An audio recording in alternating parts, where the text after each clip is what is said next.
Oromoon hoytuma murtii tumattu waan biraa dura nagaa lallabde sa'a nagaa lallabde nama nagaa lallabde malkaa nagaa lallabde maddaa nagaa lallabde karaa nagaa lallabde gabaa nagaa lallabde bultii nagaa lallabde ooltii nagaa lallabde wanni isiin hin lallabiniif hin jirtu waan uumame muluufuu nagaa lallabde nagaatu duraan nagaa jechuun utubaa biyyaa yoo nageenni jiraatin homaan jiran ilma qaba jechuun nagaa irratti jira ilma sanin guddifadha jechuun nagaa irratti jira ilma sanin barsiifadha jechuun nagaa irratti jira yoo nageenni hin jiraatin hin jiru hin horadhaan hin jiru hin qotadhaan hin jiru hin bocadhaan hin jiru ilma barsiifadhaan hin jiru nageenni yoo hin jiraatin guddinni hin jiru misoomni hin jiru nagaa kenna wanni eeggannuuf jiru teennaaf eeggan nagaa namaa hayyuu jirutu eega wayyuu jirutu eega abbaa amantiitu eega abbaa gadaatu eega abbaa bokkuutu eega qeerrotu eega qeerrittitu eega haadha siinqeetu eega akkanatti eegama nageenni kalee.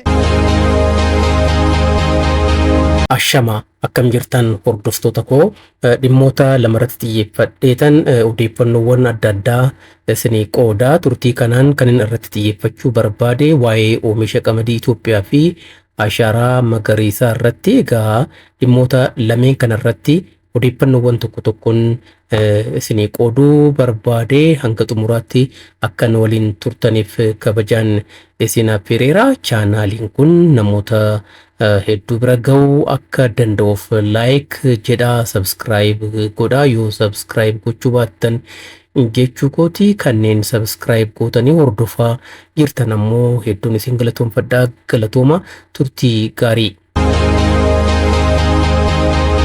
Egaa dhimmi oomisha qamadii Itoophiyaa yeroo adda addaatti ni ka'a.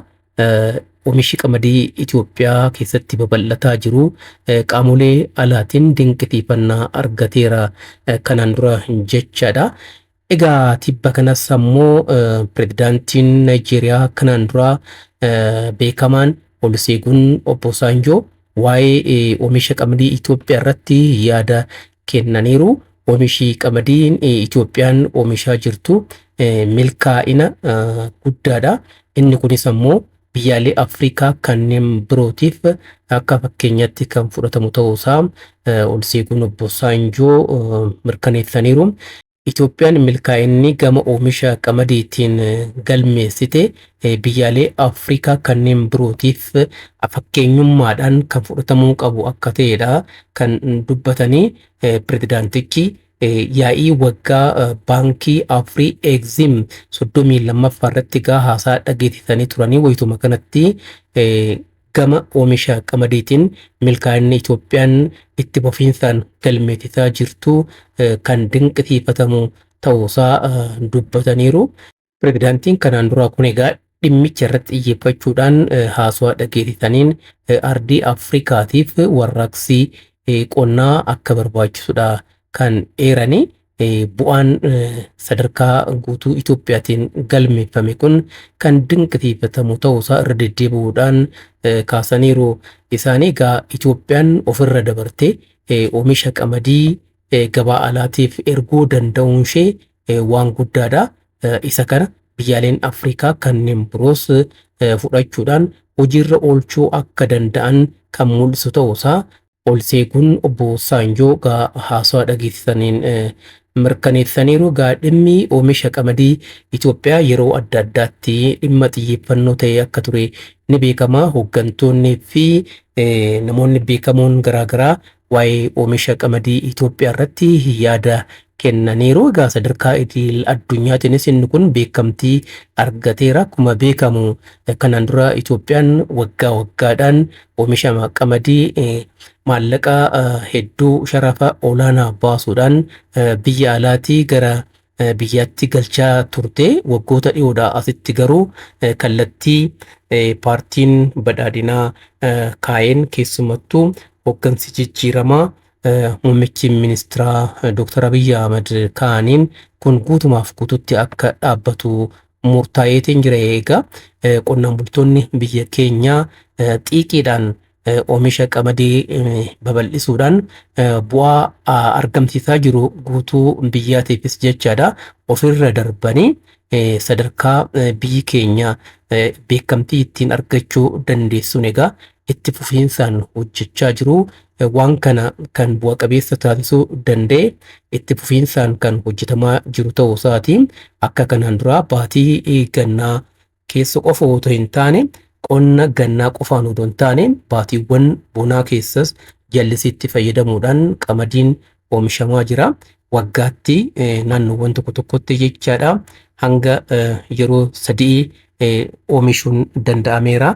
Inni kun egaa shoora misoomni jallisii gumaacheen kan argame akka ta'e beekamaadha. Inni kun gara fuulduraattis kan itti fufu ta'uunsaa beekamaadha. Ammaan booda gara fuulduraa malee gara duubaatti deebi'uun gonkumaa hin jiraatu jechaadha.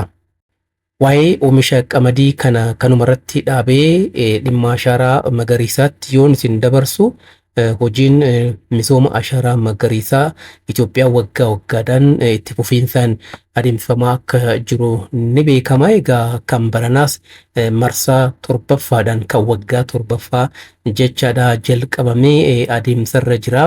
Egaa torban jimaata darbee muummichi ministeera Itoophiyaa Dr. Abiy Ahmad magaalaa Finfinnee konvenshinii idil-addunyaa Addis Finfinneetti hojii biqiltuu dhaabuu jalqabsiisaniiru.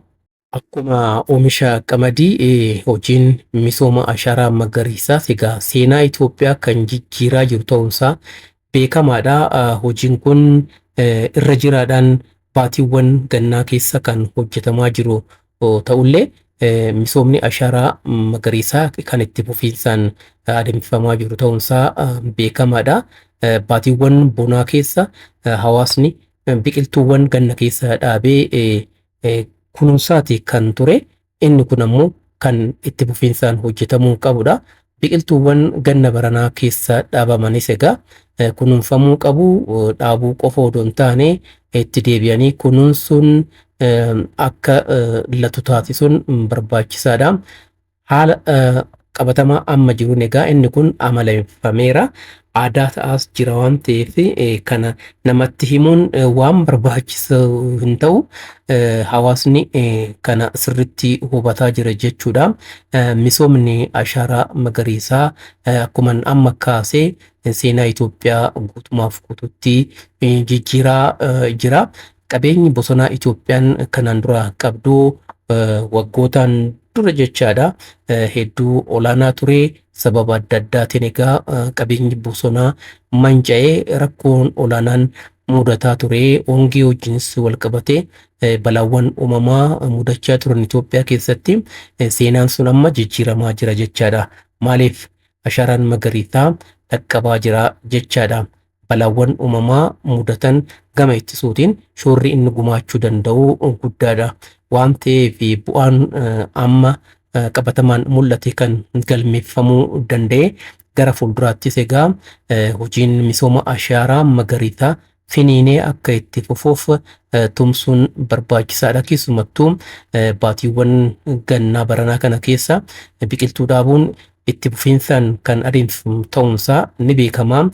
Hawaasni sadarkaa naannoo isaatti gurmaa'ee akkuma barame kan hojjetu ta'uunsaa ni eegama. Akkuma amma kaase egaa biqiltuu dhaabuu qofa odoo hin taane kunuunsuunis barbaachisaadha waan ta'eef itti xiyyeeffachuun dhimma murteessaa akka ta'een isin kaasuu barbaade. Hordoftoota koo waan na dhaggeeffattaniif waan hordoftaniif hedduun isin galatoomfadha. Fayyaa ta'aa. Nagaatti. Bakka haqni hin jirre bakka dhugaan hin jirre qaroominni hin jiru. Namni sammuun isaa gidiraan guutame qaroo ta'uu hin danda'u. Ofillee fayyadu biyyallee fayyadu ameet amanama. Wanni qaroominni kan argamu sammuu dhuwaa sammuu qulqulluu keessaa qaroominni ba'a. Beekumsi ba'a. Beekumsi madda. Bakka haqni hin jirre bareedummaan hin jiru jaamna. Bakka haqni hin jiraanne jagnummaan hin jiru jaamna. Namni kan ofitti amantummaa qabaatu kan jagna ta'ee waan tokkotti xiyyeeffatee hojjetu kanii kaayyoo dhaabbateefillee of kennuu danda'u. Sammuu qulqulluu fi bakka haqni jirtu ofitti amantummaan jira ma'ee xamanama. Bakka haqni jirtu tokkummaan jira ma'ee xamanama. Kanaafuu tokkummaa kan arbisu maal? Wal amantii dhabuu, wal sobuu, wal shakkuu, sammuun dharaan guutame dhugaa sin argu, rakkina sin argu, fala sin argu. Kanaaf bakka haqni hin jirre bakka dhugaan hin jirre qaroominni hin jiru. Namni sammuun isaa gidiraan guutame qaroo ta'uu hin danda'u.